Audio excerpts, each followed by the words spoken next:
Welcome back, everyone, to Unclassified number 7. We are back on December the 27th of 2024, probably the last episode before 2025, and we have quite the episode ahead of us. The whole world was on fire while we were gone and over Christmas, because naturally. And if you are watching this on YouTube, Spotify, Apple, we ask that you subscribe/follow, because the majority of our listeners are consistent listeners, which we love and appreciate. But if you subscribe, it helps the podcast grow. And if you're already listening to it consistently, then what's the big deal, right? And also give it a 5-star review, and we will get going here. Preston, how was your Christmas? Good, man. So I'm welcome to Austin, Texas here. I'm down in Texas to see some family. Yep. But the house wasn't big enough for everybody. It's pretty, a lot of family. And so Megan and I are in a hotel just across the street. We thought this would be easier. There's a bunch of little kids running around the house now. So maybe for a little quiet, for a little bit, we'll do this. But Christmas special. We talked about this, and I'm excited to do it because this is the time of year where in this space I just kind of tune out in terms of making content and don't put much out there. And that's the way that I learn, for what it's worth. I learn about these subjects by researching them to make videos about it. So this time of year, for the last few years, I've just kind of zoned out for a couple days, and it's nice to be able to get together like this and just kind of rehash what the hell's going on, because so much has happened. But yeah, so we had a good Christmas back in Tennessee. My wife's family came over just low-key, and now we're flew down to Austin, where I've got, so it's my parents and 3 brothers down here. Or 2 of my brothers live here. One brother flew in from Michigan, and then 3 cousins, little cousins running around, or nephews. I guess they're my nephews. Yeah, it's good, man. How about you? Good Christmas? Me, I had a good Christmas. I'm back from Pennsylvania. Saw my parents for a little bit.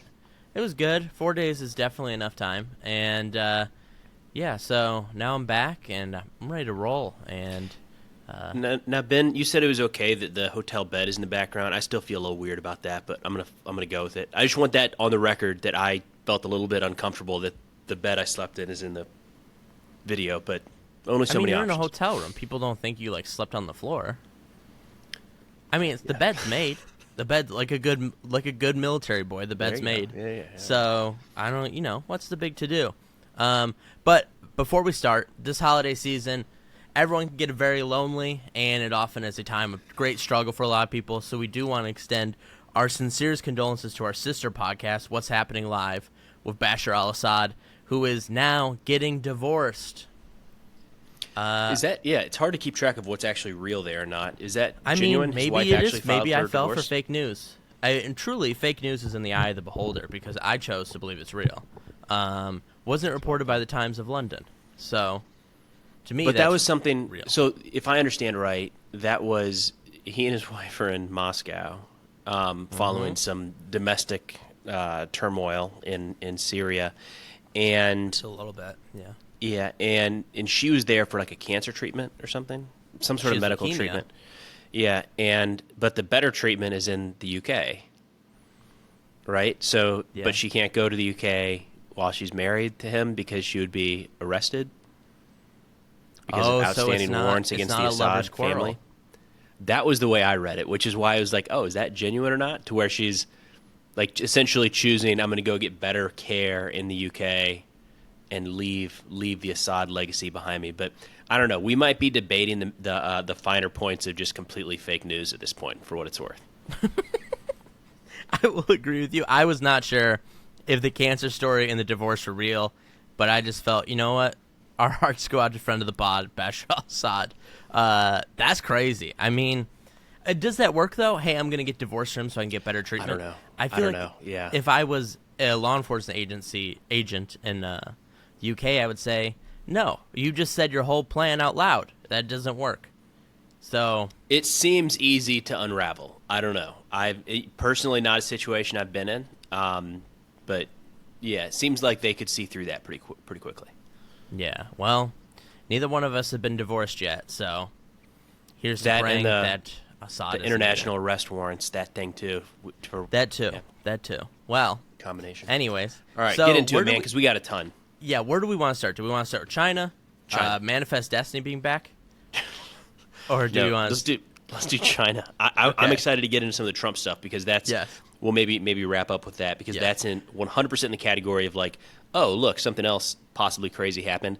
I'm going to wait for Ben to tell me about this. Yes. So let's go with China first. China. They have unveiled not just one but 2 6th-generation fighters. They also debuted today the world's largest amphibious warfare ship, and it can hold fixed-wing aircraft like the J-35. And in a few days, they are supposedly going to fly their stealth strategic bomber. And it is, I don't want to be dramatic, but it does feel like a Sputnik moment. The United States has 2 6th-gen fighters currently working. Perhaps I'm wrong on this, but we have the B-21, which they debuted. They had that big unraveling. And we also have the RQ-180, which is a drone that flies really high and really fast. People don't know if it exists or not, but we do have photos of it in the air, so to a certain extent it must be working somewhere. And so that's what's happening there, and not great. Our next-gen air domination fighter, is what we call it, is delayed, put on hold by the Air Force, and then its funding in Congress is being debated for a while. And now, like a guardian angel, Xi Jinping comes and saves the day for Lockheed Martin. The shareholders thank him. But there are serious issues now being brought up by this. And, we have some of the specs for it. We know that the big one, of the 2 planes they debuted, one was had a big back wing. How would you call it? Like a full wing? It's like some pilots like a triangle. It was a triangle. Right. Yeah. Well, yeah. I'll give some resources for some aviation-minded folks here in a minute. It's not Ben and I, but yeah, it's a flying triangle. Yeah, so flying triangle, and that one can go 2.5 Mach, or Mach 2.5, and apparently it's, I don't want to say it's good. I don't know if it's good or bad. I don't know how it stacks up against the United States, but the reveal of this has set the internet on fire, Preston. And that you have a lot of Americans, a lot of Westoids, saying, well, what the United States has is classified. We've had this for years now. We're probably on Generation 8. I think that's a loser attitude. The United States that won the Cold War used to take Soviet propaganda at face value and then create something to beat these wonder weapons that they would create that were not real. Now we're over here in denial. Oh, it's fake. Everything they make's from Temu. I don't know. It sounds like a really good way for us to get our ass kicked. That kind of arrogant attitude. So, Preston, where do you stand on this? What do you make of all this? So, first off, and I'll ask Ben as the key editor here of the YouTube videos and all of that. If you can, I'll send you some links to the War Zone and Sandbox News with Alex Hollings. Both of those guys are great resources. They've put out some good content around this specific topic already, and they're like very knowledgeable in the air power space. I'm not. So we're going to stay 10,000 foot view, but I think we should send folks their direction to learn more about this stuff. So a couple of big picture thoughts.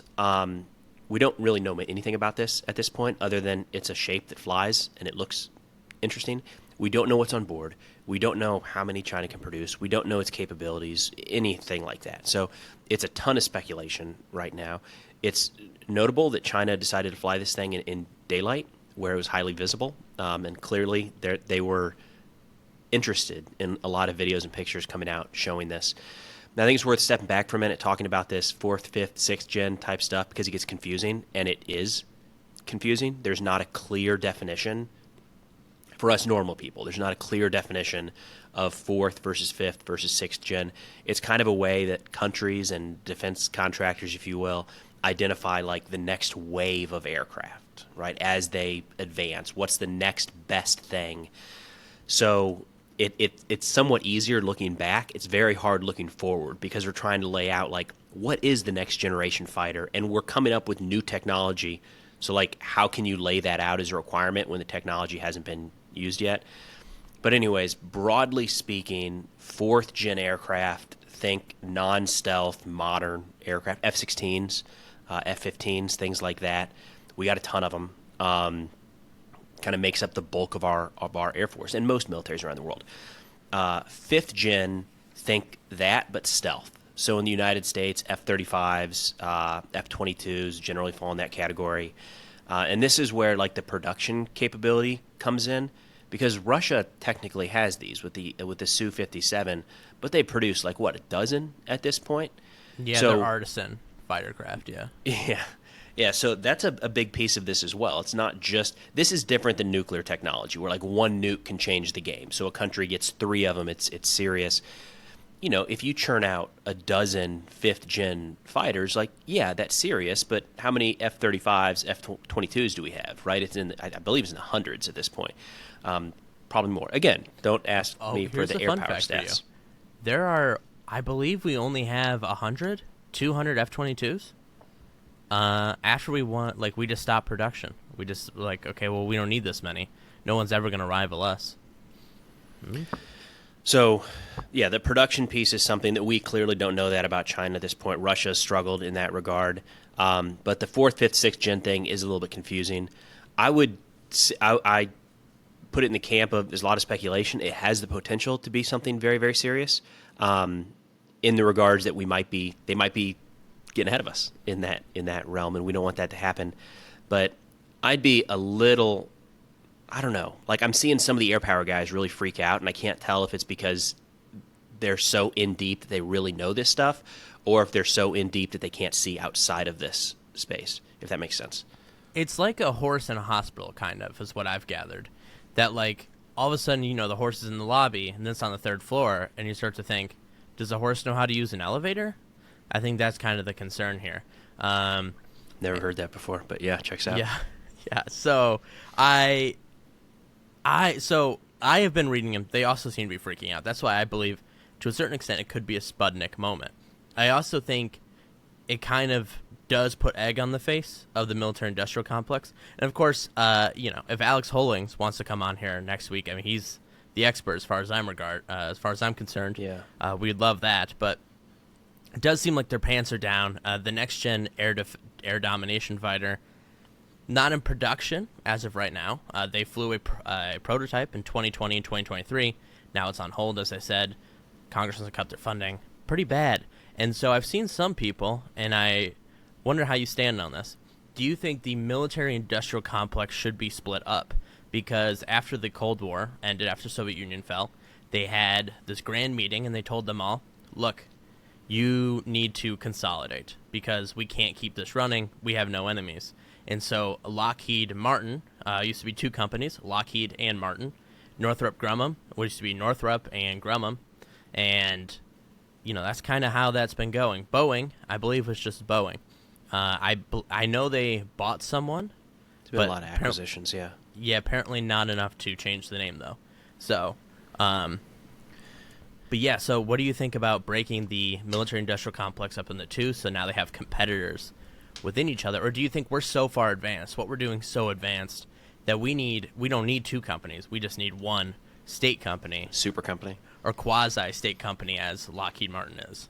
Yeah, I don't think that it's a really interesting one, and I think there's valid arguments in both directions, because if you look at just like the general commercial sector, take defense out of it, we've got it's kind of the argument for startups in Silicon Valley, right? As you get these disruptors coming in, breaking out with new technology that the bigger guys can't do, and they're slow, and they're, you know, they can't innovate or iterate as fast as some of these smaller companies, and you get brand new, groundbreaking technology. That's one argument, and it's valid. We have a lot of great examples to point to. The other side, and I think we actually have some very recent examples here, are big companies have the capital to be able to invest in things that small companies can't. Mm-hmm. So just in the last couple of weeks, we've seen Google come out with a pretty significant jump in their AI with, I think it's Gemini, and quantum computing. Right, that whole quantum computing piece, that like the money required to get into that is not something that startups can really do. But Google can, because they've got so much cash on hand to be able to invest in things like that. So, to be fair, though, Google does have competitors, though. They have Meta AI, they have ChatGPT, they have Microsoft, which I believe is also ChatGPT, but they also have their own thing. They have Apple. So, I mean, you're right, you do need to be a big company, but they also do have competitors. Yeah. I guess I bring that up as I don't have a strong feeling that like breaking them up would. So, for instance, we're talking about 6th-gen fighters at this point, right? Like, what's the billion-dollar cost to break into that space? And in this realm, I've got a friend actually who was a test pilot for Textron. You've heard of Textron? I have. Yeah, so I can't remember I want to say it was called the Scorpion or something. It was this iteration of trying to replace the A-10 that we go through like every 3 or 4 years. And to get there, I'm going to mess up the bid process, but essentially they have to create these aircraft, at least one, and put test pilots in it and fly it around and show how it would operate on the battle space. And the DoD or the Air Force makes a decision, we're going to go this or that. And they don't make that final decision based off of a drawing. It has to be in production, or no, have to have a working model. Dude, it costs so much money. And they can't have that working model with like, imagine that this sensor does that. Like, no. Yeah. The sensor has to do that thing. So millions and millions of dollars poured into this aircraft, and he had a really cool job because he got to take generals up as backseaters and like see how the aircraft operated and show it engaging targets and all sorts of stuff like that. But at the end of the day, they said, no, we're not buying it. Like, so many companies can't do that. You can't dump millions, tens of millions, maybe more, into a product line that, like, there's no secondary buyer there for the most part. If DoD says true. No and you lose that bid, like, you're just out. So that is, now maybe that speaks to a bigger problem in defense acquisition or something, but a startup can't do that. It is true. However, they are paid quite a bit. Like, I mean, they are just given blank check after blank check. So maybe you're right. I do wonder how it worked during the Cold War days. Right? You had all these companies going around. Certainly, they all competed. I wonder how that went in terms of manufacturing. I wonder how. I feel like this is a good plug. This is a good plug for my people out at DIU, Defense Innovation Unit, that we went and visited a few weeks ago. That's the DoD's attempt to kind of crack into this a little bit, to where they're finding ways to kind of greenlight commercial projects into the defense sector. So they are working with startups, and they're providing grants to small companies, to some individuals type stuff, like to come up with solutions and new innovations and new technologies for the military that like Boeing's not going to do, or Lockheed has on their chart, but they're going to get to it as a subcomponent of their Gen 6 program in 6 years. Meanwhile, the Ben and Preston startup out of Austin, Texas, is like, we can produce that next year for $150,000 if we have a buyer. And DIU is stepping in to fill those requirements to do that. So, DIU is not going to be producing new aircraft carriers, but drones, maybe new battle rifles, new first aid kits, new boots, things like that. What are I feel like all the military companies I know revolve around air power. Who makes like the ships? Is it just the U.S. Navy? There's not a company? I actually have no idea.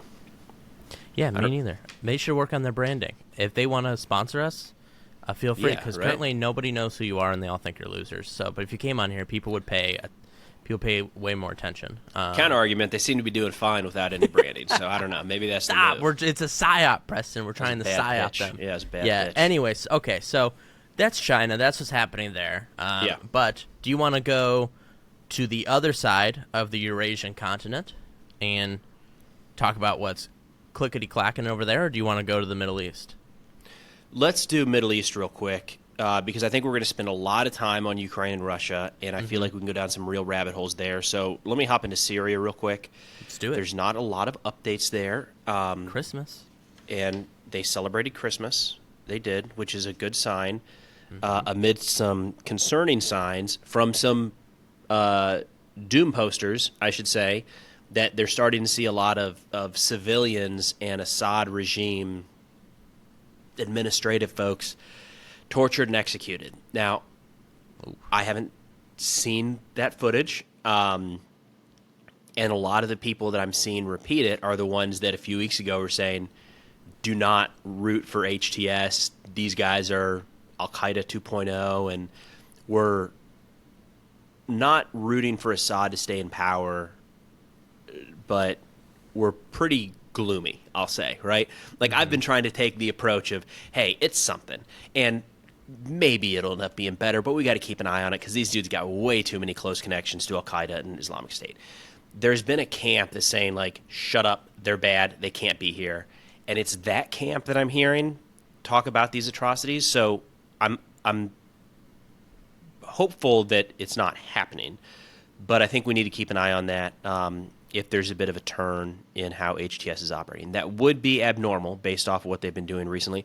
Jolani went from like full-on jihadi 2 weeks ago to businessman in a suit, still strapped, it looks like. In some of the pictures, he's got a little bulge in his lower back that looks suspect, Nice. if you will. Meeting with state dignitaries, the dude's still carrying a personal sidearm, but we'll see. The reason that Syria is kind of falling out of the news right now is good for Syria in a way. It's because the atrocities are not mainstream, or they're not to the magnitude that are drawing attention from around the world. I think they'll probably pop back in the news as we get more of some of these mass graves uncovered and we start to see more of the war crimes investigations play out, and people really start to understand just the depravity of the Assad regime. But still kind of a holding pattern for Syria. Is that about what you're seeing? Yeah, about the same. I'm kind of mystified by Jolani as a whole. Just everywhere he goes, the crowds gather around him. They want to see him. It's unlike anything I've ever seen before, truly. Props to him. I hope he succeeds. He's a savior in a sense to a lot of people in Syria right now. Yeah, I hope he succeeds and succeeds in a good way of being, I hope he becomes a neolib and brings free trade to Syria and creates the great American ally known as Syria. But we'll see. Lots to do there. But on that, though, a little down south, our friend of the pod, the Houthis, they are... What's happening there, dude? Yeah. So, shameless teaser here. I have a video coming out in a few hours about, or maybe it's before this video releases. I don't know. We'll see. I just have to hit publish on YouTube talking about how I think Trump is going to smash the Houthis as soon as he comes into office. Just, they make a very tempting target right now. And I'm going to come back to that here in a second. But, so the Houthis, since the axis of resistance has been tumbling, Hamas is essentially no longer a fighting force. Probably going to see a ceasefire here before too long. All of their leadership killed.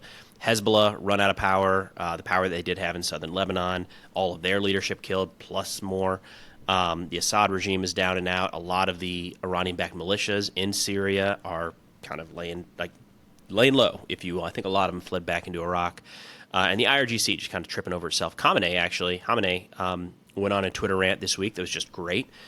Talking about how they don't have proxies. Their proxies can't be beat because they don't have proxies because they don't need them, which is probably not the most comforting thing for groups like the Houthis to see. Right. But also I love that Khamenei is just like, he goes on these Twitter, he uses hashtags, and in my mind there's like somebody in the IRGC that has like a hashtag strategy for like how do you effectively say down with the West? Like, what's the trending hashtag to tie that into? But no, it's just the Iranian supreme leader over there posting on X. But anyways, as these other groups have been falling, the Houthis have kind of picked up activity. They've never really stopped. They're targeting a bunch of ships in the Red Sea and the Gulf of Aden. But recently, they've started conducting a lot more attacks against Israel, long-range missiles. Some of them have impacted in Israel. No real damage. It's kind of onesies and twosies. About half of them get shot down, if not more. But in response, Israel's carried out 2 waves of airstrikes, one yesterday against the Houthis, and then 2, as in like in the last couple days, and then the U.S. also hit them. The U.S. strikes, though, resulted in the shoot-down of a U.S. FA-18 by the United States. Yes, by the USS Gettysburg. I don't know what's going on over there, but that's kind of crazy. They also fired a missile at another F-18 that managed to avoid it. So, kind of crazy, right? Like, what? Do we know why it was shot down? Because my understanding is that it took off from the aircraft carrier and then was shot down. I think what we're learning now is that it's I've got my grocery delivery coming in. Look at that. Ooh, what is the drink of the day? I don't know. Megan brought me options. I've got cherry lime clean. I'm going to go with that. That looks good. Angry Angel sounds like it could hurt. Thank you. I'm going to go with this. So at baseline, air defense is really, really tricky, especially in a contested airspace where you've got friendly aircraft and enemy threats. So at the time that this aircraft was shot down, and I should note that the pilots ejected. One sustained minor injuries, and they were both recovered back on board. So a loss of an aircraft, not a loss of life in this case. Air defense is tricky at baseline. It becomes more complicated when you have friendly and enemy assets in the same battle space. And in this case, the aircraft was shot down as the Houthis were launching missiles and drones at U.S. ships in the Red Sea and the Gulf of Aden. Mm-hmm. So there was some confusion there. I've never operated a air defense system on a ship. I would be surprised if it's a young 18, 19, or 20-year-old soldier making that decision start to finish. So there was probably some level signed off on, even in the heat of the battle, right? Somebody saying, like in the middle of a fight, you generally still have some approval authority to say fire. And that approval can take seconds. It doesn't have to take a long time, but I imagine we're going to hear more about that. A little confused as to the misidentification. Our radar systems are pretty fancy and can identify, generally speaking, a drone from a missile from an aircraft, and there should not have been anybody in that fleet thinking that a Houthi fixed-wing fighter was inbound. They're probably like, man, when did the Houthis get FA-18? Son of a That's bitch. crazy. This guy's coming in fast, yeah. And for what it's worth, my understanding, this might end up in the speculation realm, my understanding is that it was as the aircraft was coming in to land. So they had completed a refueling mission. What I've seen is the one that was shot down had just completed a refueling mission, was coming in to land, and that was the one that was shot down. The other one said missiles went 100 feet by it, but it's not clear to me if the aircraft was actually targeted or if it was just if it was in the wrong place. If they were shooting at something else and had friendly aircraft way too close to the line of fire and still fired that munition. So I don't know exactly. But look, we should hear a lot more. And for what it's worth, the U.S. came out right away and said, here's what happened, here's the incidents under review. Russia said the Houthis shot it down, but even the Houthis themselves were like, we didn't do that. No. I imagine the Gettysburg are missiles. I'm going to reveal my lack of missile knowledge here. Do they fire? I know they're guided missiles. Are they heat-seeking missiles? There's going to be a wide range of surface-to-air missiles on each one of those different platforms. Surface-to-air munitions, I should say. So I don't know exactly. I have not seen anything about what was exactly used. I'll have to wait on that. Yeah, that's it's something. I don't know, not good, but what else?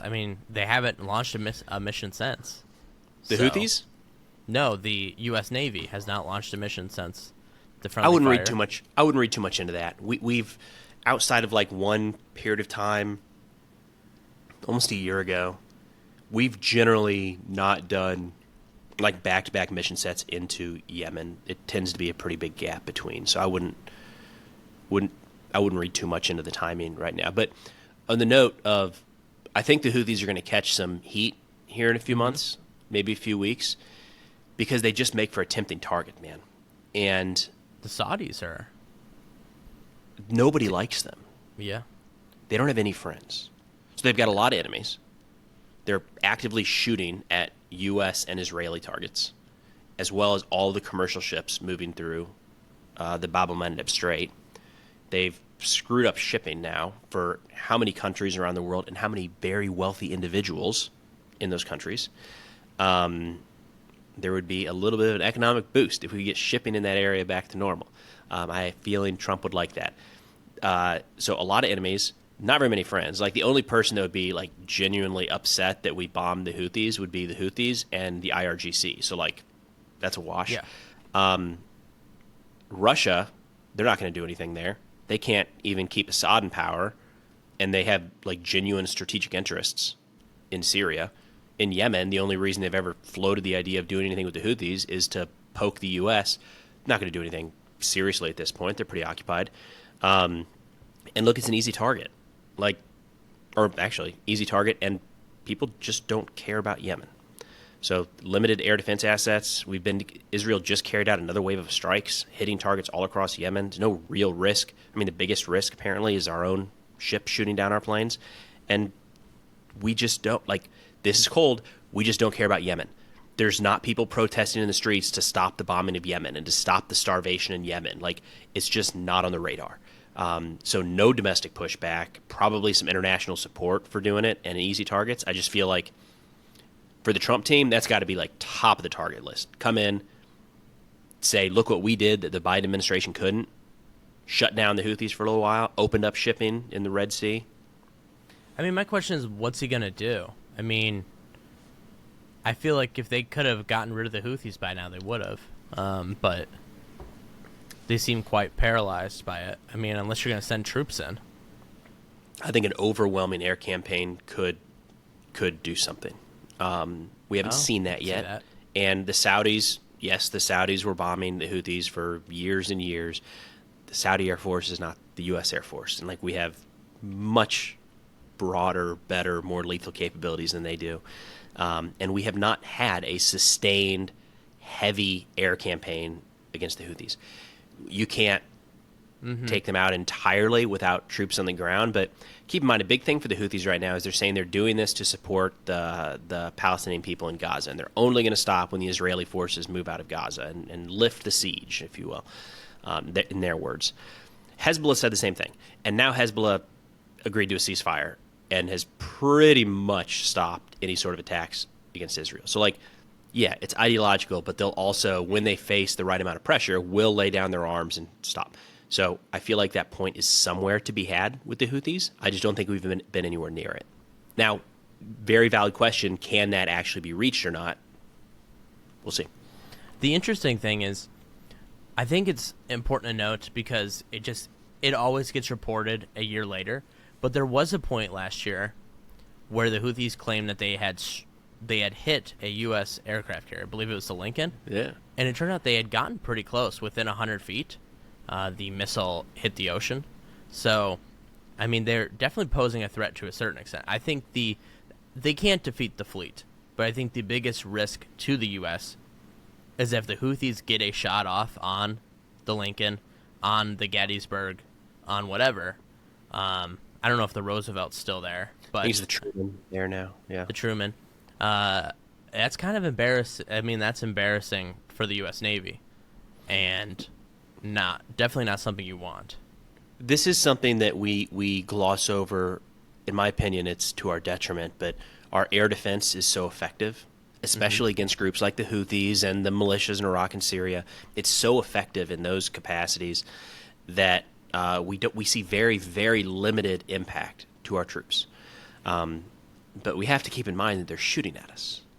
Just because they're missing, or just because we're able to avoid it or shoot it down, the point of firing that missile was not just to let's say we fired one off. They're trying to kill Americans every time they launch one of those.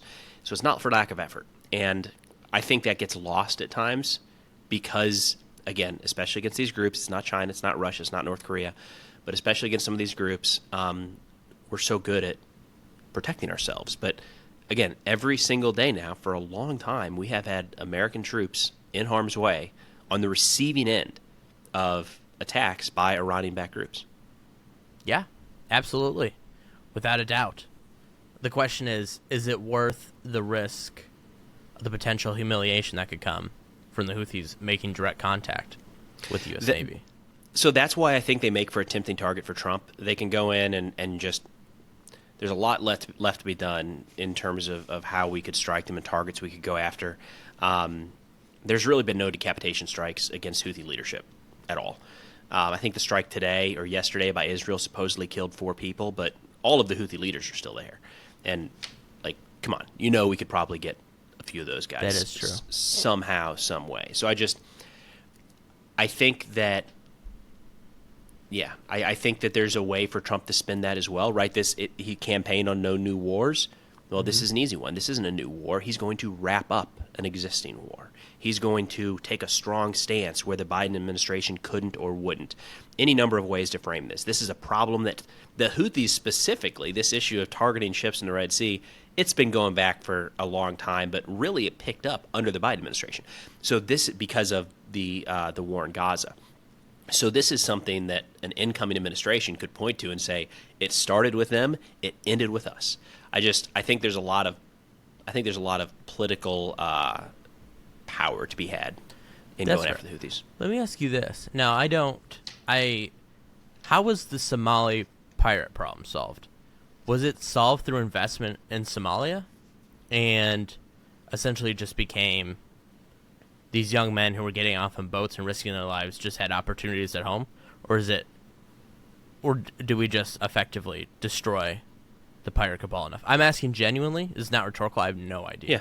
I don't know. I'd have to look at that in more detail because it did die off. I know we put a lot of resources off the coast of Somalia to try to cut down on some of that. But yeah, that's a good question. I don't know. Because if it was done through investment in Somalia and the stabilization of Somalia, that makes me think about action with the Houthis a little bit different. But to a certain extent, you have to enable the Yemenis government to take back what the Houthis control. Perhaps enable the Saudis to do something. But anyways, shall we? Let's jump to Ukraine, man. Ukraine and Russia. These two. Or I'll ask you. Something with these two. It's always something. What are the odds? Two countries at war, and there's always something happening there. What are you going to ask me? I was going to say, do you want let's wrap up with the Trump stuff because that's very domestic focused. Our hemispheric war. Yeah, we'll get to that. But we can later. Go ahead. Yeah, so Russia. I sent you this picture. Russia yesterday celebrated Air Defense Day for the armed forces. Blasting it out across social media. What a better way to celebrate than by shooting down a commercial airline. Yeah, so for anyone not tracking, I'm going to pull up an article from Al Jazeera here talking about this. They say Azerbaijan's preliminary investigation into a deadly air crash in Kazakhstan has concluded that the airliner was downed by Russia's air defense systems.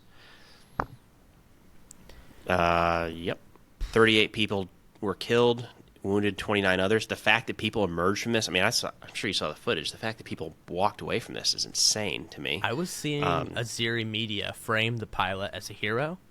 I don't dispute that, but my impression by that is that he must have done something while landing to save the rest of the lives on board. Yeah.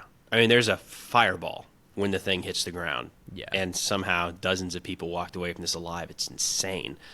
Thank God that there were some survivors. But just a little background here. Fully commercial airline. Like, this was not... There's like no military aspect here at all.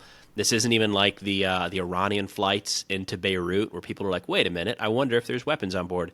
This was civilian through and through. And all indications right now that I've seen at least point to it being down by Russian air defense. So perfect timing for Russia the next day then to genuinely in a public way celebrate their air defenders across social media. I don't know if it's tone deaf. I don't know if those were scheduled tweets, if you will. I don't know if it's trolling. I don't know if they just don't care, but that was like, Jesus, guys. Yeah, absolutely brutal. I'd also think they tried to cover it up as well. Russia did. I haven't seen that yet. So I've seen mostly just silence from Russia. Yeah, so they hit it with a missile. This is coming from Azeri media, at least. The missile hits it at not direct impact because surface air missiles, they just explode near the aircraft. But after it got hit, they denied it emergency landing anywhere in Russia whatsoever, and instead then told it needed to fly over the Caspian Sea to land in Kazakhstan. Yikes. And then they began to jam its GPS the entire way. And the hope was, at least Azeri media thinks this, is that Russia wanted to crash into the Caspian Sea so all the evidence would be gone that they had shot it down. And so then when it gets to Kazakhstan, pretty not doing well. It has a lot of issues with its hydraulics, and then it crash lands, and that's what happens there. But Russia did everything they could to ensure that this plane crashed. And the interesting thing is, It must be a different world there, because I feel like if the U.S. military hit an American airline and then it emergency landed at O'Hare or LaGuardia, it would be like a scandal, but not that bad. The bigger scandal would be that if they forced the plane to crash in the way the Russians did. Like, crash land into Lake Michigan, tell it has to go land in Michigan. Go land in Michigan after taking off from O'Hare. That seems to me like a bigger scandal, but to them, not so. Guess it was worth the risk, but now you have the Azeris who are very angry and demanding an apology and demanding Russia take accountability and responsibility. Good luck with that one, but that is what happened there. I think Israel and Azerbaijan shut down any air travel into Russia. Like they said, I'm their airliners aren't going to. They still have air travel. Yeah, I mean, I don't know. Okay, so what I should say is I don't know if that's one of those things, like, especially from Israel. I don't know if they say that and, like, that they weren't traveling to Moscow anyways. So it's just like a statement to say it. But look, understandable, man. I mean, I wouldn't have wanted to be in an aircraft flying over New Jersey in the last few weeks. Now it's Moscow, right? Here's my question for you: how come the U.S. airspace is not closed? I believe Canadian airspace isn't closed to Russian air travel, yet most of Europe is. Is it just because we have the United Nations? But surely there can be a diplomatic exception made. I don't know. I have no idea. Yeah, I have no idea either. But, anyways, bad week for the Russians. Well, everyone was celebrating Christmas. They were at home being miserable, and their ship sunk in the Mediterranean. What's happened there? They said it was an act of terrorism. I assume not, but what happened? Well, depends how you frame terrorism, right?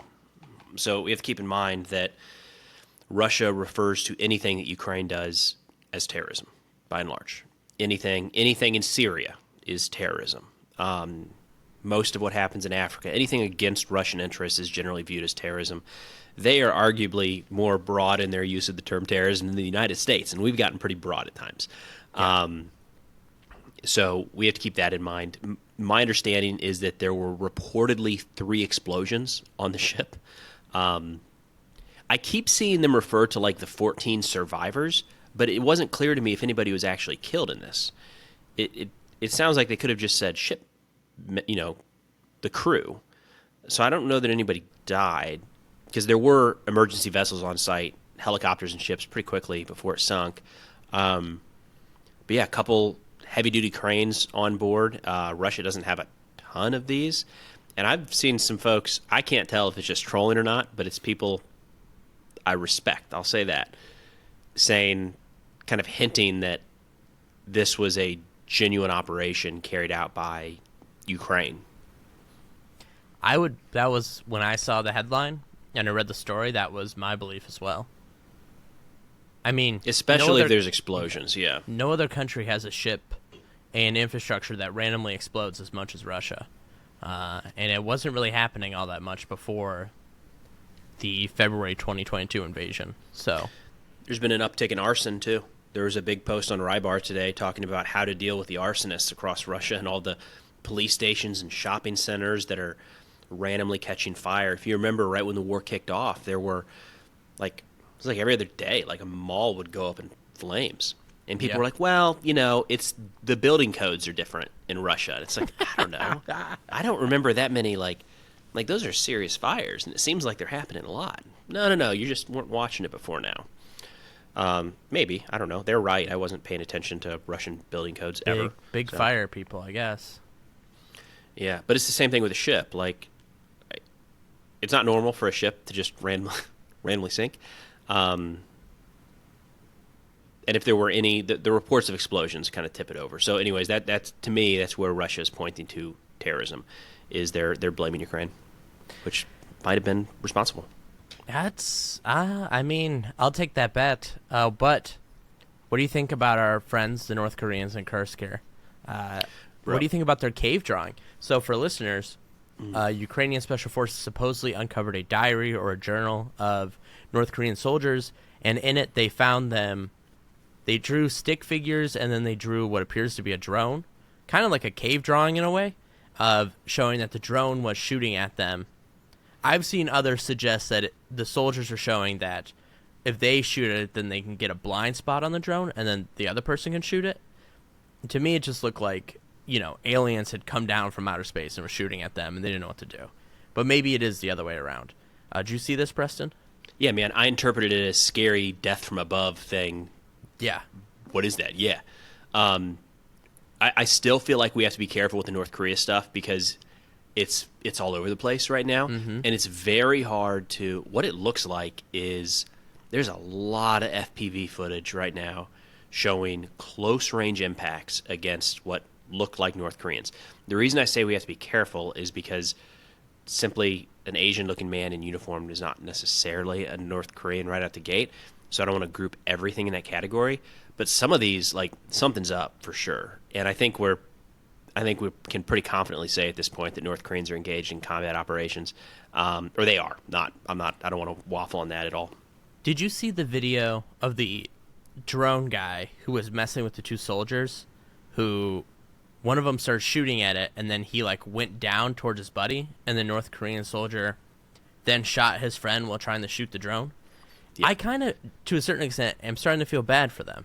I mean, obviously not. I mean, Ukraine should get rid of all of them, but I don't know. It's just what are we doing? I feel the same way towards them as I did in 2012 with the Coney 2012 with the child soldiers, Mm-hmm. where I'm just maybe they shouldn't be there, So it just seems bad. Yeah, I think there's an aspect in a war where when you see highly trained soldiers doing something, even inside of a vehicle, and the vehicle's operating like you'd expect it to in a war zone, and it gets blown up, there's a lack of empathy because it's a soldier fighting a war. But when you get that, when you're able to kind of up close see somebody who looks confused, scared, and maybe doesn't understand what's happening, I think it's human nature to feel some empathy there, no matter what they're doing and what side they're fighting for. In that moment, we can all relate to that, and I think it hits home, and we're seeing that with these North Koreans, because you're right. The drone pilots, I think folks who aren't following the war are probably still assuming that drones are just flying overhead dropping grenades. No, these FPV pilots have gotten so good that what they're doing is they've learned to...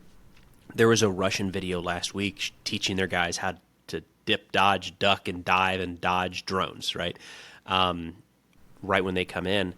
And so if you're coming in at an angle of attack and the soldier jumps out of the way at the last minute, you miss and you don't get the kill. So what we're seeing, both sides, but there's been a lot from Ukraine with the North Koreans recently, is they're simulating that attack dive and then spinning around, and the soldier has now jumped to the ground and they're not able to get up and get away as fast, and then the strike occurs because they can spin those drones on a dime. So they kind of fake a strike, swoop around real close at a tight turn, and then impact on the soldier when they're on the ground, or they wait for them to trip as they're running away and then circle around and hit them when they're on the ground. And you can see the fear in their eyes. Yeah, no, it's a bad situation. But I mean, the end reality is the soldiers and Putin could end this war if they would just leave. But unfortunately, there was a post today I wanted to read going around with the caveat of I've not been able to verify this, other than it has come through a couple accounts that I do trust. But it's a picture of a note that was found on a dead North Korean soldier, and it's written in Korean. I'm going to read it here real quick. It says, quote, "Death is not the end, but the beginning of eternal glory. Remember, warrior, remember. Your true fear is not death, but shame before your country. To be captured means you betray your comrades, your family, your people. Only those who prefer honor to weakness will become an example for the next generation. Your death on the battlefield will become a symbol of courage and resilience. Shame lasts longer than life, but glory to heroes is eternal. Holding the grenade firmly in your hand, boldly remove the safety catch and place the grenade under your chin or under your body armor." Oh. Whoa. Oh. So. Don't surrender. If you're going to be captured, kill yourself. In short. That's crazy. Why do you think that is? Because my understanding is that I know the Ukrainians, there have been videos of them torturing POWs, but to a certain extent they have been following the rules more than the Russians. What do you think? Is it to hide the operation? Is it to they just don't want to be captured? They've been fed propaganda. What's the deal here? Why don't they want to surrender? Yeah, it's a couple. One, there is a cultural piece that I do not have deep knowledge of North Korean culture, and we have to historically in conflicts. There's always been an aspect of that when it comes to the idea of surrender or giving up, and you have to factor that in. It might be a thing here. It might not. I don't know that as much of this is about hiding operations. There's maybe a degree of that. But what we've seen is pretty heavy propaganda that the Ukrainians are torturing and executing any prisoners. We've seen this in documentation from Russian soldiers hearing that that's what's going to happen. So what that does is it shows the soldiers like, hey, listen, it might be bad here. We might throw you in a pit if you refuse to go on an assault. We might not give you the right equipment that you need to conduct the attack. There might not be medical aid. You might not get paid. But just know that across that front line right there are Nazis that are going to cut your fingers off and torture you until you die. So no matter how bad it gets on the Russian lines, if their people believe that the people across from them are magnitudes worse, then all of a sudden it's not that bad. And I do want to say, because I went down this rabbit hole a couple days ago, you'd mentioned the Ukrainians torturing and executing Russian prisoners. That was we did see some footage of that at the very beginning of the conflict. It has drastically fallen off. Yeah. To the point where, and people, the way you know it's fallen off is where you'll see people take the argument is we have countless hours of footage now of Russian soldiers executing Ukrainian POWs. After they've surrendered, they're laying on the ground, stripped down, no weapons. Russians walk by, shoot them at point blank. That is execution of prisoners.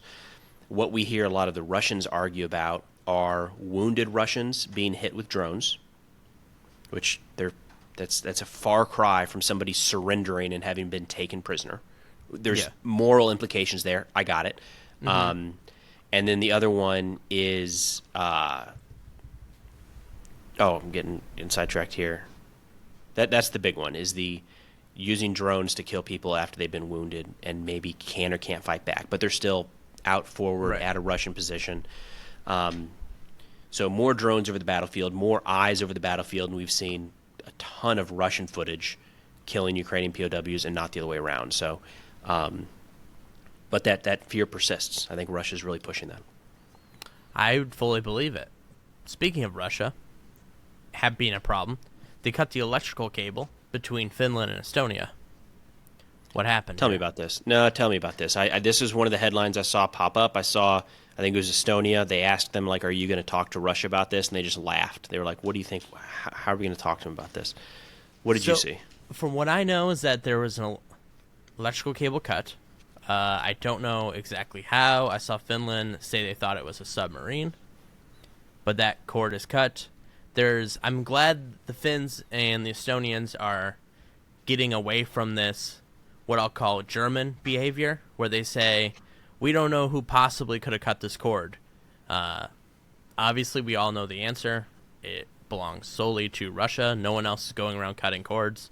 So that happened. The electricity isn't dependent on that line. Of course, it helps export and share electricity, but that is what happened there.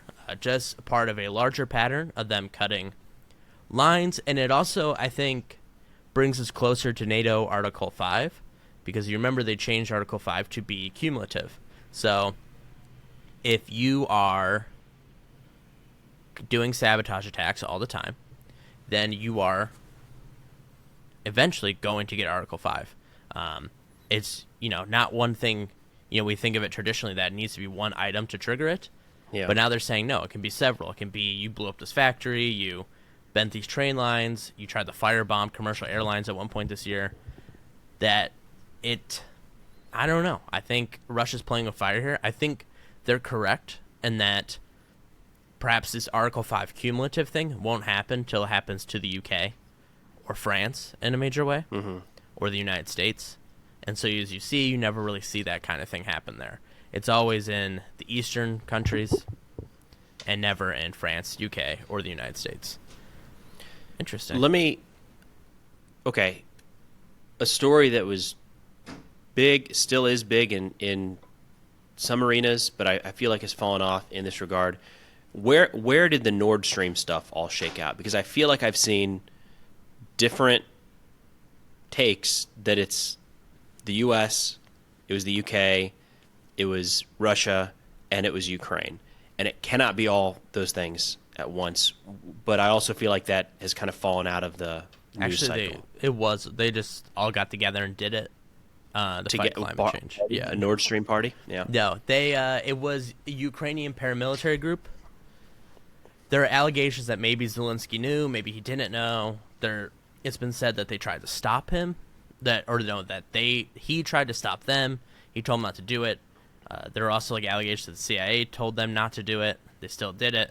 But my understanding is that it was Ukrainian paramilitary groups who were acting on their own volition and not taking orders from Ukraine or the CIA or Russia. So there's that. But there are also a lot of weird things around that, like Russian ships being spotted beforehand.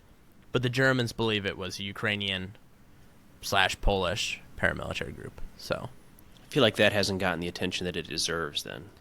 Well, you know what I mean? I think it has, because, at least in the media, it's like when it's Russia, Russia did it. But when Ukraine does, it's like don't blame anything on our sweet baby Ukraine, So that's kind of why you didn't really hear about it, in my opinion, at least. Yeah. I'm not saying Ukraine's immune to criticism, or that people shouldn't criticize them, or that the media is wrong for not criticizing them. I think that perhaps maybe that is the right approach to a certain extent, but at the same time, it does seem like it was Ukrainian paramilitary groups, but notably not the government. So I just think that opens us, the United States, maybe the West in general, to a lot of hypocrisy. If I'm being honest, if that is the direction and it was settled, and I remember there were a lot of different countries that started their investigations and then stopped, or wouldn't release findings, and I don't know. Fair, I don't like that Russian aspect. Pipeline. I got you. I just don't. Look. We deal in the information space with the work that we do, and so you see this nonstop, right? Yeah. And I haven't made a video yet about this. Of course, I haven't made a video. I'm just asking you, what the hell happened with this electrical cable? But I know for a fact that if I look up any videos about it, you're going to see immediately some of the biggest, most liked comments are going to be about Nord Stream. I feel like there's a lot of ways where we're still kind of stumbling through the information space and maybe not recognizing the impact that it could have.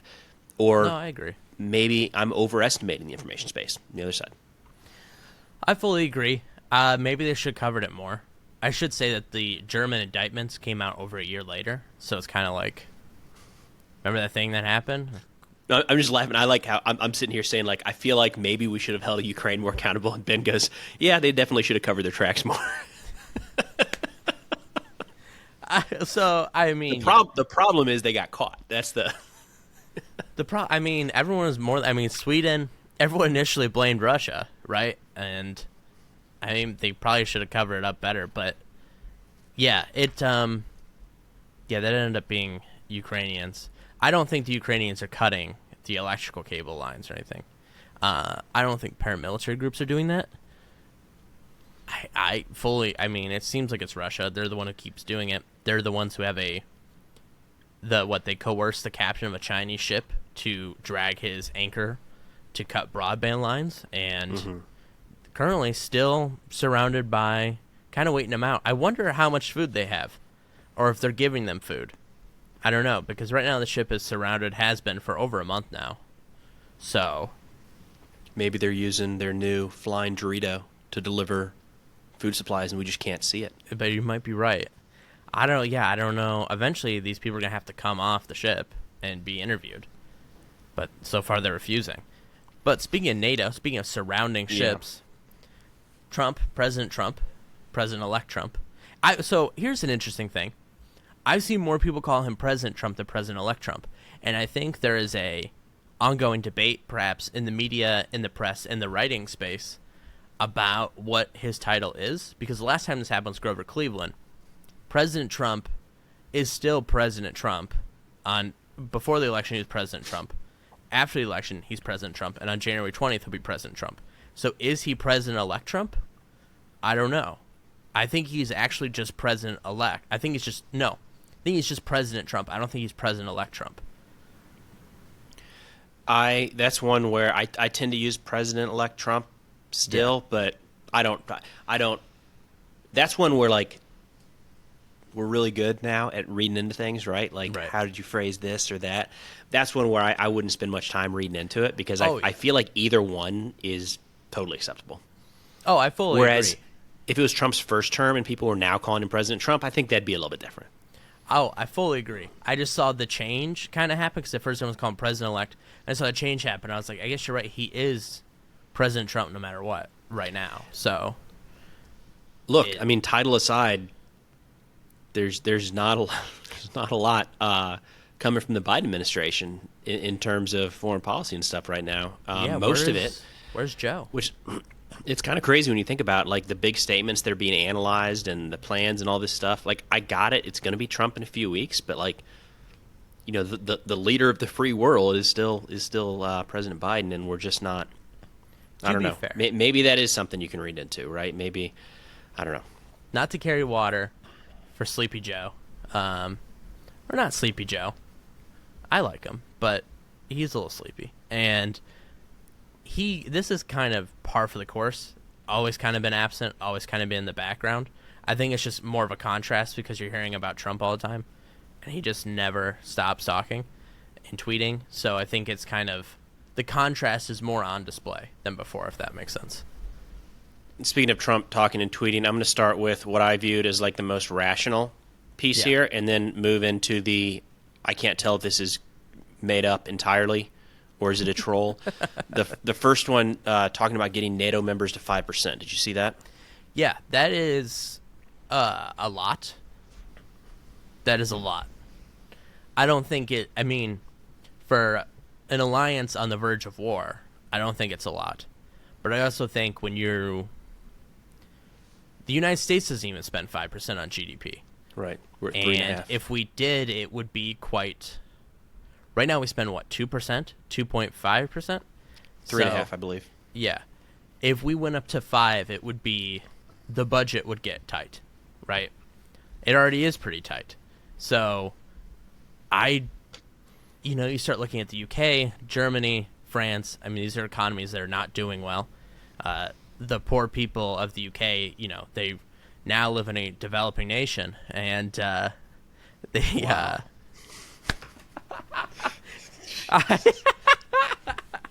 Just write off an entire country's listenership. No. I love London. Quality, I've been man. several times. I love the UK, but it is like a little fun, to throw a rhetorical pipe bomb at them occasionally. But they are having, these economies are not doing well, and all of Europe's not doing well. So to go up to 5%, it's crazy. I don't know how people are going to do it, but I also think, when you get in the 5%, I think there's perhaps an argument, and though this creates a larger issue, but let me get to my core point. There should be a slider based on your economy size for how much you have to spend on your military. To me, it makes no sense asking Latvia to spend 5%. Or Estonia. They specialize, they have their own little specialties. Estonia's cyber, and they control the cyber center in coordination with the United States for NATO. If they go up to 5%, what are they spending money on? Their economy is already much smaller than every single United States state. What are we doing here? Maybe perhaps you can ask France, the UK, Germany, would like you to spend 5%. But when you get into some of these countries in the East, it's kind of you're not getting what you want out of the 2%, and 5% is not going to be much better either. They're not going to field competitive militaries. They can't. So the question is, what do you want out of it? But often I think when Trump talks about NATO members not paying their bills, Germany usually does meet what they're supposed to. Am I correct in that? I believe so. Well, that's worth mentioning real quick. So there is no NATO spend requirement. That's true. There's a pledge that the country's made to get to 2% of GDP. And what that means, and I know this is still something we trip up on sometimes in the U.S., is it means that you're spending 2% of your GDP on defense. That is not giving 2% of your GDP to NATO. So the 2% can be the salaries of your military personnel and new aircraft carriers and new jets made in the United States used by U.S. troops. Like, so it's not a commitment of those funds to NATO or even dedicating those assets to NATO. It's just making sure that countries are spending 2% on their own defense. The idea there being to avoid freeloaders, for lack of a better term, right? Yeah. Somebody that comes in and spends zero, but they get the benefit of the collective security agreement here. 5%, we've been there in the past, in the not so recent past. Actually, I was looking this up. 10% at one point. Yeah, there we go. 9.5% in 67. We were at 5% as recent as 89, as 90. So it's not that long ago we were at 5%. Of course, GDP has grown quite a bit since then. My take is generally that the 5% is thrown out there with the idea of pulling everybody up to 2.5 or 3. Mm-hmm. Because, again, that's a pretty substantial bump in U.S. defense spending. And I really haven't seen much of an argument be made for that by anyone at this point. You know, as you're saying that out loud, the part about NATO spending that no one talks about is that we mandate everyone spends 2%, right? We don't mandate it, but it's recommended. Hope everyone's supposed to. But the up part about that is that all these European nations, they buy American fighter jets outside of, like, France. So, France and Sweden. So they're all buying F-35. So not only do they have to spend, but they're also buying American equipment. The whole idea of NATO being a scam, money, yeah, it's like we make our money back. They're buying our stuff. So I don't know. I just want to put that out there. But 24, I might be off on this number, but 24 out of 32 member states do meet the 2%. So who are the people who don't? Are they smaller? Should we shame them? I mean, we're going to shame them, but I know one of them is Canada, who maybe should start spending a little bit more on defense. And I know one of them is Iceland, who, again, is one of those countries where it's like, would it even matter if they spent on a military? I don't know. Who do we have? Oh, here we go. Okay. God, Poland, 4.1%. These boys don't mess around. They're doing stuff there you wouldn't even believe. Okay. Slovakia, 1.99%. I feel like they could throw out a bonus payment to their soldiers and maybe hit that 2%. So yep. Slovakia is right there. Netherlands, 1.85. Croatia, 1.8. Portugal, 1.5. Italy, 1.4. Canada, 1.3. Belgium, 1.3. Luxembourg, 1.2. Slovenia, 1.2. Spain, 1.2. Spain really bringing up the rear there. Holy cow. Wow. I mean, in Portugal and Spain's defense, if you're going to be anywhere in Europe away from Russia, that'd be the place. Yeah. If I were the president of Spain, I'd say, you know what? What's happening over there? None of my business. It's an interesting it's an interesting piece of NATO, right? We're saying you have to spend this money on defense, and it's in a sense forcing a prioritization for domestic spending. And you know, every one of these countries has their own priorities and their own political parties coming in and out of power and their own economies they have to worry about. So it's interesting when you think about it. Oh, wait, so Iceland is not on the list you named? I don't know. Maybe it's an old one. But no, I think you're right. But so they don't have this is July of 24. They don't have a functioning military. So, but they do seem to be spending on defense. So that's interesting, right? I wonder what they spend I just on. went.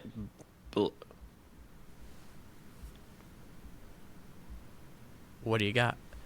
What's going on here? Because I know they more or less don't have one. It doesn't have a standing military. It's the only NATO member with that one. So I do wonder what they spend most of it on their Coast Guard or something. But it's not expected to establish one. Oh, is that part of their membership ID? I don't know. I mean, they got in early, man. They got in early. They probably negotiated some pretty quality terms back in 1949. Yeah, if you can get in early, you could probably get some nice terms. That's true. But speaking of spending on defense, Denmark's upped their spending. But for what reason? Because of the Western menace, the United States is the president-elect / President Trump has called for the United States to take control of Greenland. And then he clarified later on, after saying 4 times that the United States should take control, he said that actually I'm thinking about buying it, but Denmark has made clear they will not sell. And they've made this clear through several ways, especially during his first term when he tried to do it. He tried to buy once, they said no, and he canceled a state visit there, which is crazy because Denmark is a major ally. And then at one point he tried to trade Puerto Rico for it, and they were like, what is even happening right now?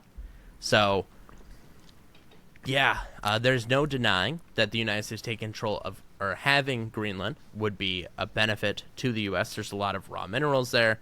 It's in strategic placing. However, it's important to note that we do have a military base there. And if we wanted more, they would give us them. Denmark is a major ally. Greenland, some people say Greenland wants independence. Some say they don't. I don't know the situation there. But Greenland also, if we wanted a military base there, would give us one. But the important part for Denmark is that if you take Greenland from Denmark, they lose their seat on the Arctic Council.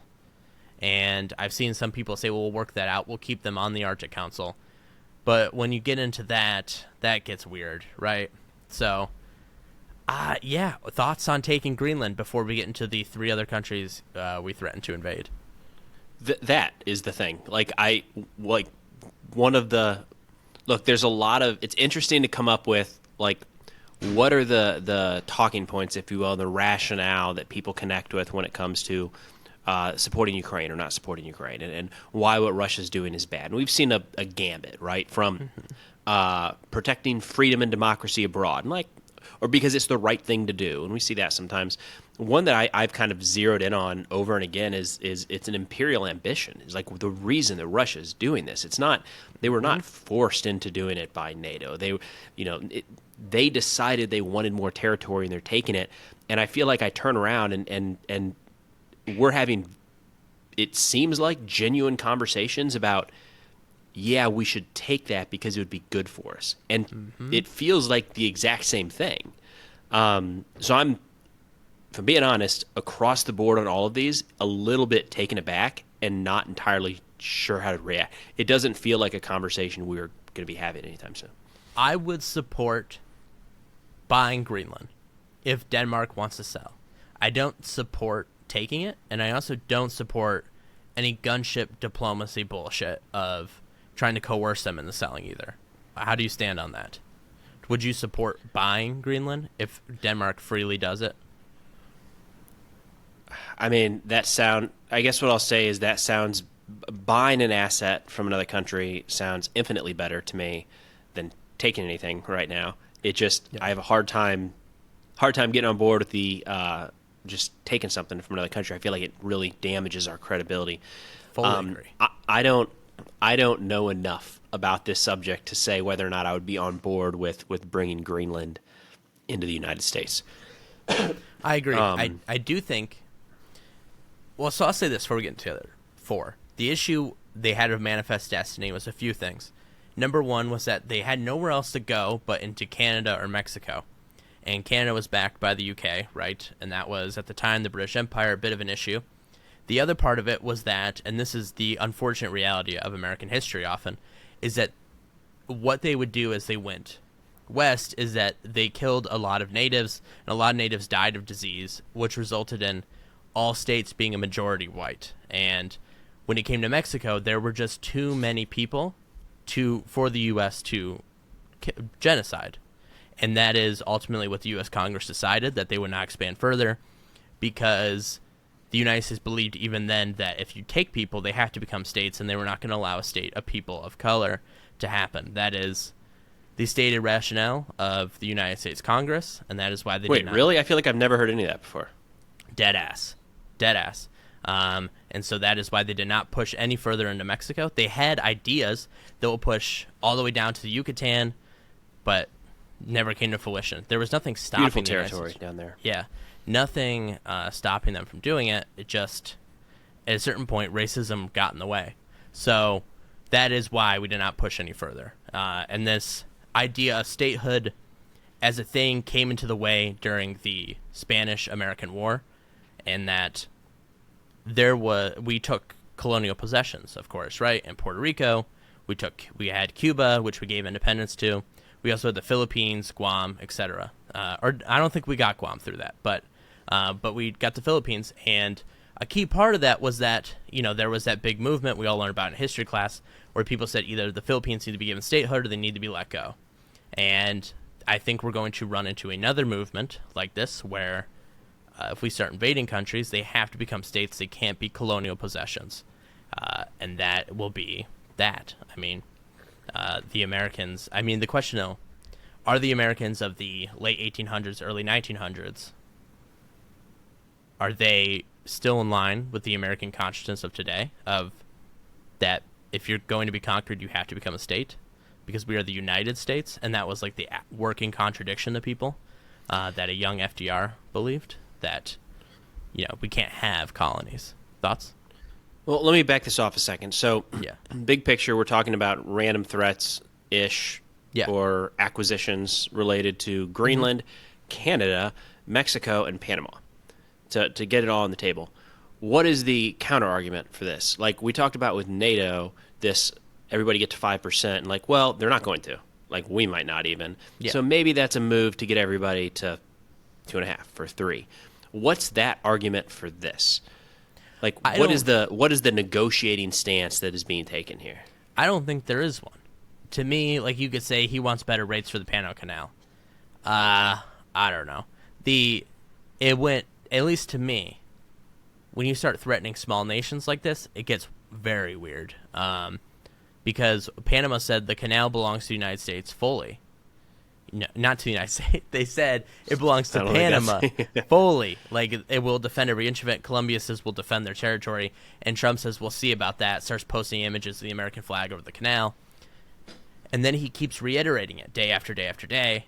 To me, I think he firmly believes that he's going to take control of the canal. He wants to, at least. I don't know if he'll get that far.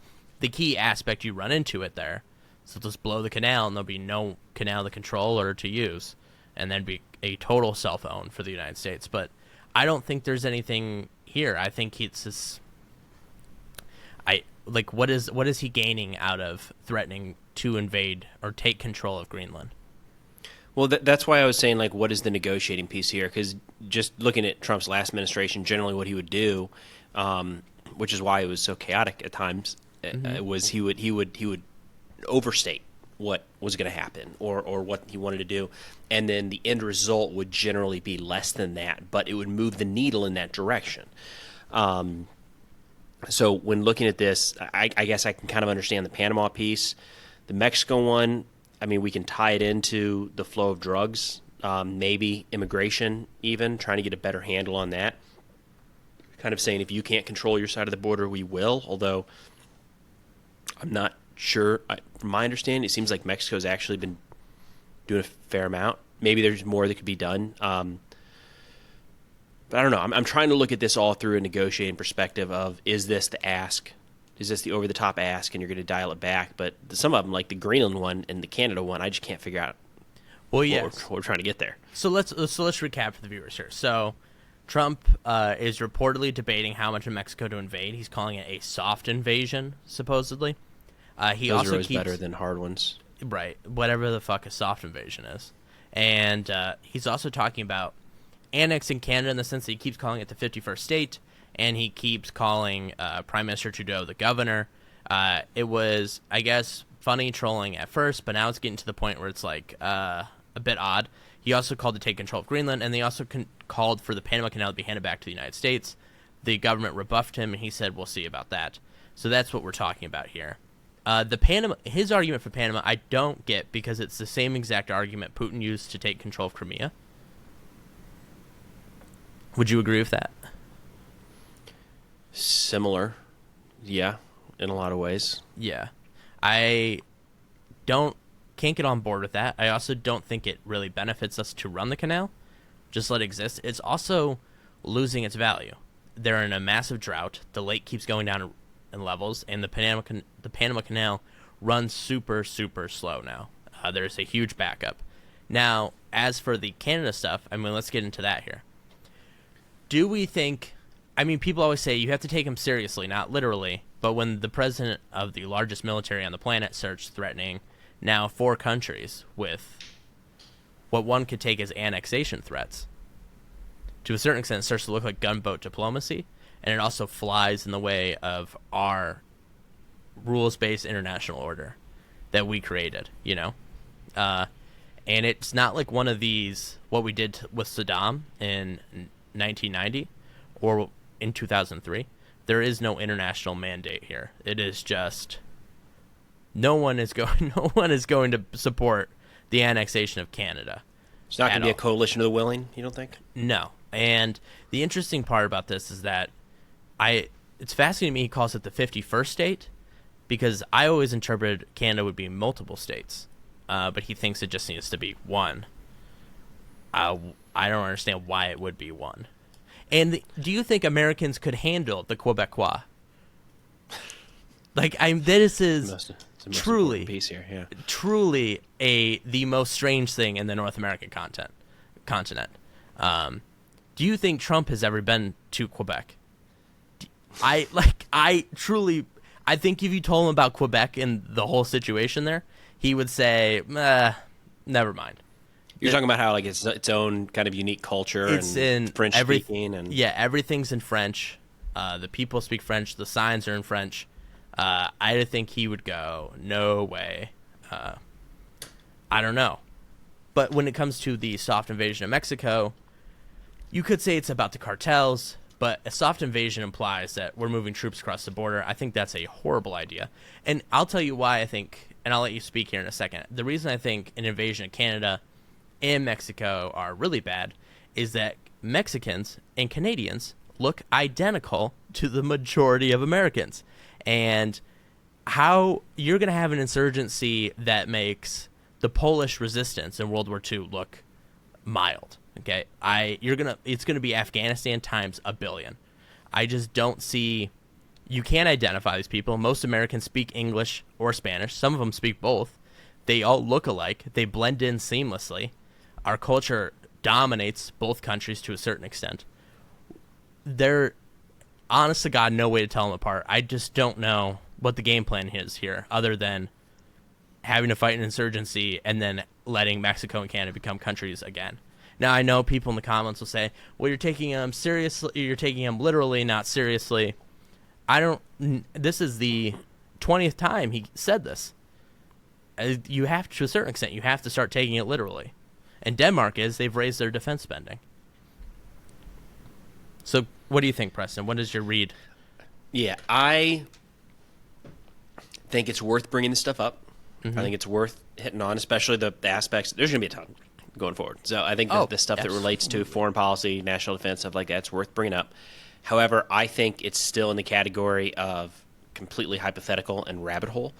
And like I don't think we should spend too much time discussing the ins and outs of a U.S. invasion of Canada while China just developed possibly the first 6th-generation fighter, and while Russia just shot down a civilian airliner and is actively engaged in a war of conquest, an imperial war in Ukraine. So I think we have a lot of very real things that are happening right now, and I don't want to get distracted by like the hypothetical military invasion and insurgency in Canada, if that makes sense. Yeah, I don't think, but to be fair, I don't think it's an us thing. I think it's... What do you mean? Like, I don't think it's us, the American people, getting distracted. I think it's the president who keeps saying it, you know? So it's not so much like we're wasting our time. It's that our guy is saying it. So it's like, we can say we're getting distracted, but I also think to a certain extent, I don't know. Like, this is... right now, it is a hypothetical. We'll see what happens on January 20th, but... I guess what I'm getting at is I don't want to pull away from the very real things that are happening right now. Right. Because there's so much that's unresolved and has the potential to get worse before it gets better. And so when I say distracted, part of it is like, let's make sure we continue to talk and focus on the things that are very real right now. Yeah. Even if, we start to see media pull in some crazy direction and they're sending reporters into the northern war zone to embed with Canadian units that are prepping for like... even as the craziness starts to go, like I want to see what we can do to kind of stay grounded in the real, you know. Absolutely. So let me ask you this. What do you take? We have 4 countries. Do you think we take military action against any of them? To wrap up the topic. I think the most likely place to see some sort of military action in the next 4 years of those 4 is Mexico. You don't think Panama? No. Mexico's a relatively when talking about those 4, it's an easy one because you're talking about the drug flow across. There's a clear bad guy with the cartels. Sure. There would not be a lot of people that would say, how dare you kill the leader of the cartel. They would maybe argue the effectiveness of doing it or the legitimacy of moving into Mexican airspace or putting troops on the ground of a sovereign state. There's all of that. But nobody's going to mourn the loss of a drug kingpin in Mexico. There's been enough talk about that from some folks on the right. Like I think it was Lindsey Graham maybe. Every so often I'll see somebody like bring it up and you go, wait a minute, you're serious about that. Mm-hmm.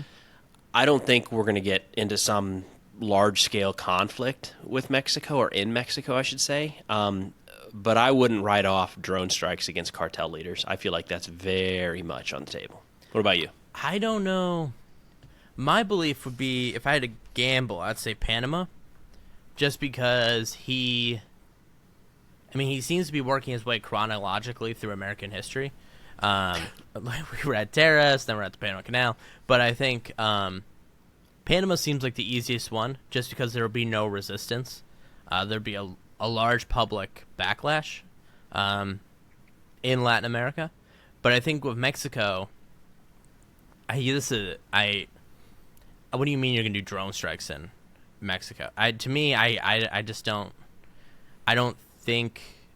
I guess my issue is I'm thinking in the sense of, like, I don't know how international law the United States can justify preemptive self-defense that they use for drone strikes in Mexico. But also at the same time, I don't think Trump cares. So maybe you are right. But at least the way I'm thinking about it, I don't know how you can justify it. But perhaps in his mind you don't have to. The official prediction here, I've got Mexico drone strikes. You've got a amphibious assault into Panama. Well, hold on. I don't know about an assault. Maybe he just shows up. You know what? Maybe he does invade Panama. I don't know. Little green men. I do think. We're getting the hypotheticals here. Do you think he takes a small Caribbean nation just to prove a point at any point in the next 4 years? Would he, like, not Cuba, but like, I don't know, maybe like Saint Lucia or something? We're off the deep end. Deep end. Yeah, we are. We are getting. All right. Well, anyway, so what else do we have to discuss here? We've kind of gone through everything. We'll kind of wrap up here. Christmas what present is this? right here. Tip of the spear, landmine removal. Ryan Hendrickson. Really? Yeah, the team over there in Ukraine digging up landmines. How do you... Really cool organization. How do you get rid of landmines? What's the process like? Slowly. What Ryan does is they're exclusively working in civilian areas well behind the front. So it's a very different process.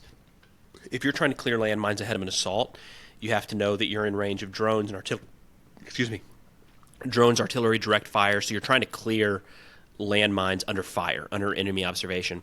It's a very different process in the rear, where you can take your time. You don't have to be as focused on an enemy threat, of course. You're really hyper-focused on what's underneath your feet, so it can be slow and methodical. But the problem there is that there's a lot of fields that farmers can't farm because there's landmines there. Because if you look at all the places where, generally speaking, like where Russia advanced to in Ukraine, there were landmines all throughout there, laid by Ukrainians to stop the Russians and laid by the Russians to stop the Ukrainians during their counterattacks. So both sides laid a ton of mines, and they're everywhere, and nobody knows where they are because, Company Commander Ben would say, Preston, go set some landmines out to prevent Russian tanks from moving forward. I would run out there, and maybe I got killed after I set the landmines, so I never told you where they were.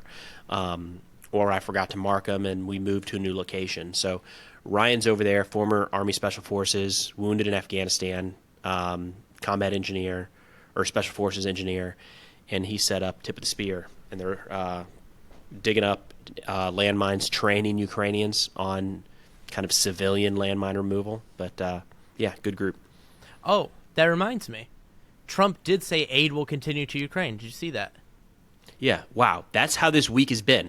It's like one of the major stories, Right. and it didn't even. We spent too much time talking about the Panama invasion, man. That's on us. I mean, well, is it on us? He did say it, but yeah, it's he did say aid will continue to Ukraine. He told the Europeans that. Now the question is how much, but I think that's like a pretty good sign. Yeah.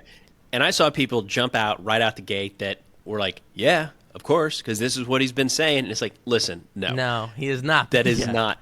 You had to get to that point, you had to read between the lines and interpret some very vague language that you could just as easily interpret the other direction. So that is not something he has spoken to. And it's interesting because I'm seeing a lot of people that in his camp that really wanted to end the war by stopping aid, getting pretty upset about that. Yeah, well, I mean, does anyone think that the war stops if you stop aid to Ukraine? Outside There of are those, some that think that. I've had some conversations with people that believe that. Yeah. what do you say to these people when they say this? Do you say respectfully you're wrong, or do you say okay? Yeah. So some friends that we catch up every so often, and they're not.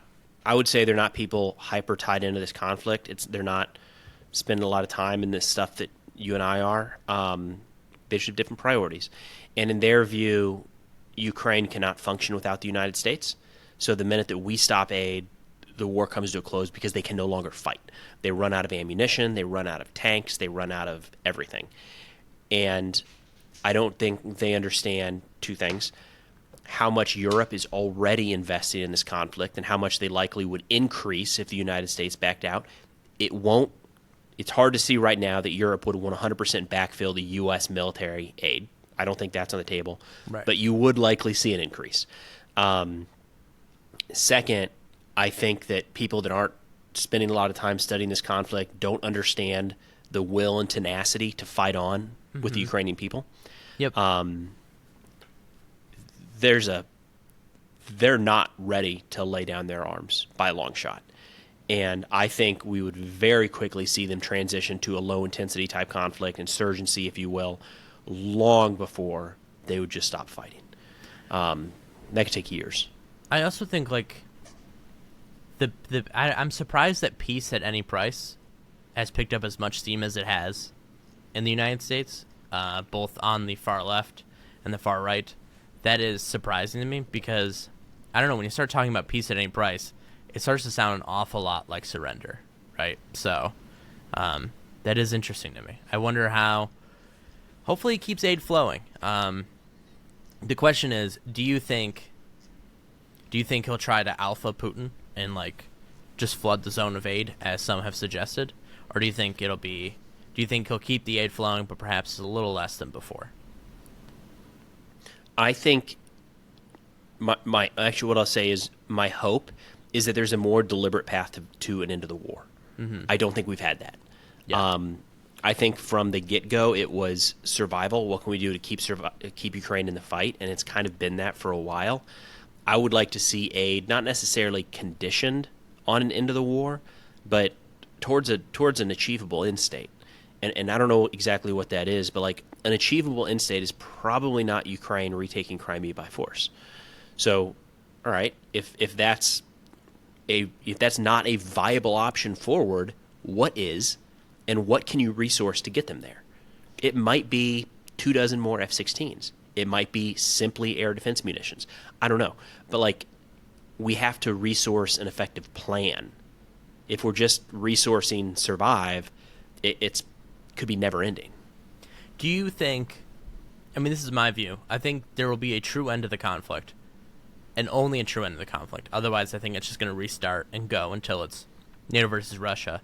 I think the battle lines freeze, and Ukraine's admitted into NATO, and they make a DMZ to a certain extent, and that will be the true end of the conflict. Anything less than that, I think we're going to be on here in 3 years talking about the resumption of the war, talking about how this keeps going. What are your thoughts on that? That ceasefire, internationally monitored DMZ seems like the most feasible way forward right now. That's the only one that I can genuinely see both parties getting to anytime soon. But do you think that NATO, like Ukraine, needs NATO membership in order for this war to have a true end? For this whole saga that started in 2014 to come to a close? From Ukraine's perspective, yes. I think that, and understandably so, they're looking at a major threat to their east that's going to still be there when this war ends. So from Ukraine's perspective, I understand 100% why they view that as essentially it has to happen. And if I were in their shoes, I'd be pushing for that nonstop all day, every day. Right. I don't know if the rest of NATO is ready to do that. Do you think Russia stops if Ukraine gets into NATO? Too far down the hypothetical at this point. Is it? Because, I mean, yeah, the war stops if Ukraine... I guess you're right. But in other various news, South Korea impeached their president again today. Not the one who did martial law. They impeached him already. But now they impeached the acting president as well after a week in office. So I don't know why. Positive steps? I have no idea why. Step? My thought is, without knowing anything, is that maybe it has to do with he was in the cabinet that allowed the martial law to happen. I don't know. It's not worth talking about if we don't know anything about it. But Clean them out. Yeah, well, let's wrap up on some... Yes, sir. You watched the Bears last night? Did I watch the Bears last night? No. We got to save this to the end because some of our European viewers don't like this at the beginning. They don't like it. They can't handle the concept of another game called football. It melts the brain. So it's kind of a football score, though. Dude. 6-3. One day they will be good, but I will not be alive for it. Okay, there you go. Yeah. I will. They are so lost, and the McCaskies need to sell the team. Honestly, frankly, podcast listeners, if you guys care about us in any kind of way, you'll help this podcast become so big that Preston and I can buy the Bears and turn them around. Because this team is awful. This team is a human rights violation. I just am fed up watching it. Every team in Chicago is horrible. I'm a Cubs fan, not a White Sox fan. Even the Cubs are bad. The White Sox were historically the worst team in the league, I think, ever, or tied for it. The Bulls, not good either. The Blackhawks, they're whatever. What do we have? I think the Chicago Fire, the MLS team's bad. The Chicago Sky, not very good. We don't have a single good team here. No one in the city knows how to win games. And frankly, that needs to change. I don't know what happens. I don't know how to fix it. And how about instead of aiding Ukraine, we aid Chicago sports teams? All right. I don't know. Maybe that fixes things. But there's truly a grim situation happening here in Chicago. And we're like reverse Boston. You know how teams in Boston, they just win all the time? Like they had the Patriots, they had the Celtics, they had the Bruins, they had the Red Sox. Not us. We're the reverse Boston. All we do is lose. So... on that note, we found a sore spot. That's cool. Sore spot. This is like the Grinch 2.0, which I will say, you're never going to believe this. Did I tell you this?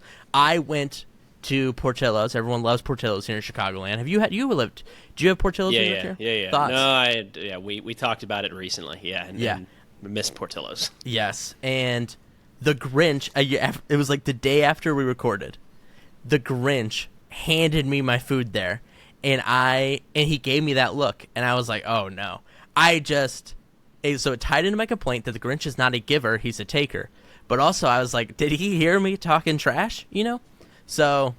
yeah, there's only one. Yeah, only one. Anyway, so on that note, we'll end. So remember, everyone, to subscribe and follow on the platform of your choice. We are going to start an RSS feed. I just have to figure out how to do it. We've just been very busy. I know people keep asking. We'll enable it. We'll start it to happen. And make sure you please comment, and please share. And hopefully we will take this thing to the moon. We got some exciting things coming down the pipeline. Not the Nord Stream pipeline, though, but a lot of other pipelines. So, sore spot? All right. Well, So we will keep you posted. But thank you for listening. And if you have any topics you'd like us to cover, you can reach Preston at 303-259. No, I'm just kidding. You can reach Preston on Twitter at PrestonStew_. And his YouTube is Preston Stewart. His Instagram also Preston Stew _. Is that correct? I think so, yeah. It's all And you linked. can reach me on Twitter at D1Wheeler, on Instagram at Ben the Wheeler, and of course my YouTube is Ben Wheeler. And you'll see it because there aren't very many other handsome Ben Wheelers. I might be the only one. Oh, hey, you're in Austin, Texas. I got an assignment for you. You know there's Ben Wheeler, Texas? No. There's a town named Ben Wheeler, Texas. You should go. I think it's near Austin. Yeah, that's what I'll do today. Yeah, down here for the holidays. That's what I'll go. I'll go run around for. Bring the whole family, the whole extended family, on a little picture. road trip. It's like a little tiny town. And when you watch the, I'll let you go. So when you watch the Travel Channel, they did a little show on it. They were like, yeah. So we have three shops. One's a sword maker. The other one's a diner. And if you're looking for something more fancy, this one has pizza. Okay, it is truly. I can't wait to go. Your kind of place. And yeah. in the fall, they have the Feral Hog Festival, and they elect a Feral Hog Queen. It's unigender. Anyone could be the Feral Hog Queen, but you got to wrestle a pig, and you got to put like a tutu on a pig. You got to do a whole bunch of other stuff. Now, I don't...